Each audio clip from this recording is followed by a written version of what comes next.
Étudiants en faculté de droit venus des universités publiques et privées de la ville d'Abidjan, présents au lancement officiel de la caravane des étudiants juristes privatistes de Côte d'Ivoire. Informer, former et insérer les étudiants dans le tissu socio-professionnel, tels sont les objectifs visés par le réseau des étudiants juristes privatistes de Côte d'Ivoire, REGPSI. Nous voulons essayer d'allier théorie et pratique, parce qu'à l'université, c'est seulement que de la théorie que nous pratiquons. Et nous, en tant que jeunes, nous voulons essayer d'apporter un plus à cette société juridique. Donc nous allons allier théorie et pratique afin que nos étudiants, lorsqu'ils sortent des universités, ils soient aptes et opérationnels sur le marché de l'emploi. Au niveau 2, c'est que nous essayons d'insérer les étudiants juristes privatistes de Côte d'Ivoire. Nous sommes en relation après près de 272 cabinets ici en Côte d'Ivoire et nous essayons de faciliter l'insertion sociale de nos frères, de nos amis, de nos petits frères, en un mot de tous les étudiants juristes privatistes de Côte d'Ivoire. C'est les accompagner sur leur vision, sur tout ce qu'ils ont arrêté comme action, comme activité à faire. Et vous avez vu déjà que l'amphi était rempli, hein, n'est-ce pas? Parce qu'il faut d'abord que le réseau ait beaucoup d'adhérents. Et puis ensuite, il faut susciter des vocations. Ils ont de grands maîtres du droit qui sont à leur côté pour, n'est-ce pas, les informer. Et ils sont aussi en association avec des cabinets pour avoir donc une formation pointue, hein, afin, n'est-ce pas, de s'offrir au marché donc, du monde actif, au marché du travail. Les métiers du droit du XXIe siècle, l'avocat, le notaire, l'huissier. La thématique développée lors de cette rencontre. C'est vrai que nous sommes publicistes, mais tout ce qui touche au droit, notamment le droit privé, nous concerne aussi. Donc l'initiative qui a été lancée par le réseau pour vraiment motiver les étudiants, pour les former, c'est une très bonne initiative et nous aimerions que cela continue. Aujourd'hui, je participe à cette conférence parce qu'en tant qu'étudiante, nous sommes confrontés à la difficulté de trouver des stages et des emplois. Et grâce à ce genre de conférence, nous sommes informés sur les différents métiers du droit. En tant qu'étudiant juriste, c'est un apport pour nous et un tremplin pour pouvoir trouver des stages et un emploi. Cette caravane du réseau des étudiants juristes privatistes de Côte d'Ivoire se tiendra sur toute l'étendue du territoire pour inviter ces étudiants à adhérer à cette association. Sanguine Kone, producteur de noix de cajou à Diara Village, localité de la région du Berry. Le producteur est victime du non-respect du prix d'achat Borchamp de l'anacade fixé à 375 francs le kilogramme au titre de la campagne agricole 2018-2019.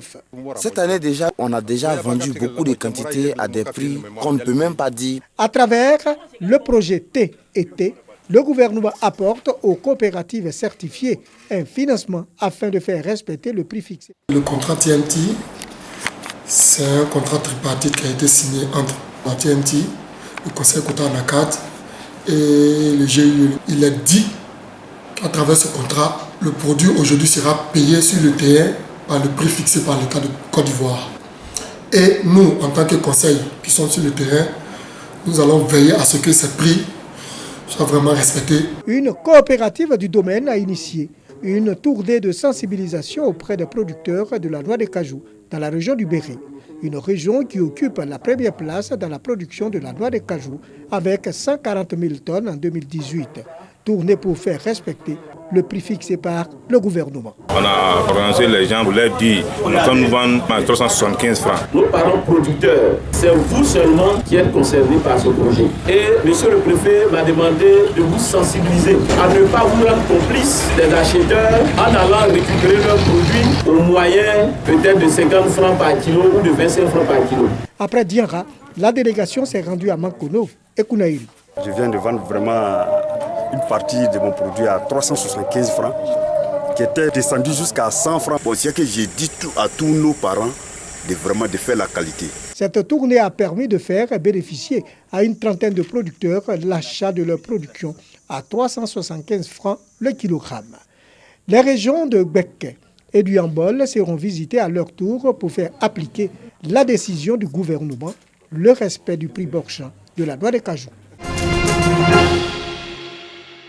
Plus de 300 élèves et étudiants sont venus des 7 sections actives que compte le sous-comité AEMC de Bingerville pour renforcer leurs liens de fraternité, mais surtout évaluer leurs connaissances religieuses à travers des concours, et ce, lors de la journée culturelle islamique. L'objectif qui est recherché dans cette activité, c'est de montrer à nos différents parents, c'est de montrer à nos différentes autorités administratives qui nous suivent que malgré nos jeunes âges, nous avons la possibilité de montrer de quoi est-ce que la jeunesse musulmane est aujourd'hui capable afin tout simplement de promouvoir l'islam.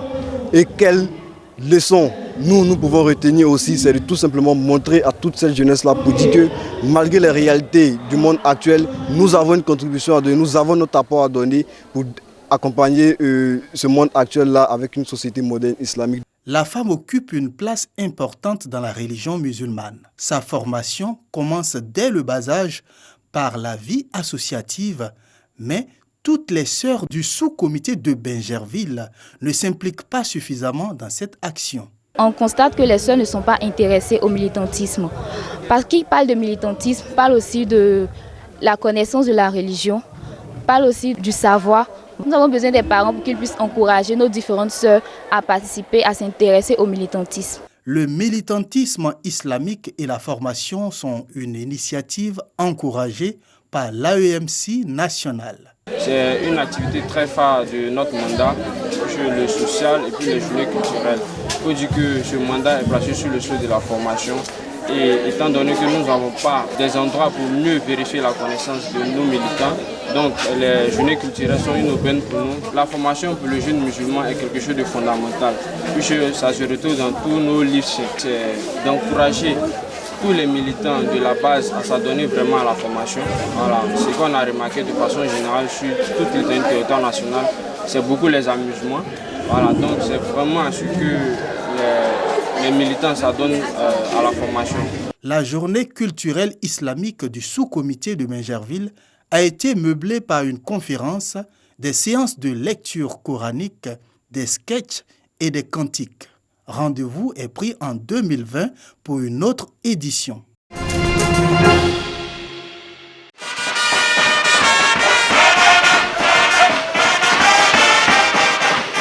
Ambiance inhabituelle dans les tribunes du stade Robert Champroux à l'occasion de la dernière journée du championnat. Soldats de rang et officiers généraux de l'armée sont venus soutenir leur équipe, la SOA, qui affronte le Racing Club d'Abidjan. Les choses commencent mal pour le récent champion de Côte d'Ivoire, mené 3-0 à l'heure de jeu. Dominés, les militaires retrouvent un nouveau souffle avec l'arrivée du ministre d'État, ministre de la Défense, Ahmed Bakayoko. Ils inscrivent 2 buts dans le dernier quart d'heure et s'inclinent finalement 3-2. Une défaite qui n'enlève rien à la joie du ministre. C'était une belle rencontre, il n'y avait pas grand enjeu. Nous sommes venus consacrer le sacre national.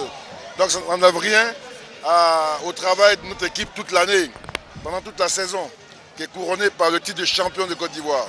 C'est la première fois de notre histoire que l'équipe Omnisport de l'armée est championne de Côte d'Ivoire. Nous allons veiller à ce que notre équipe continue de rester leader et également face à une campagne digne de la Côte d'Ivoire sur le plan africain.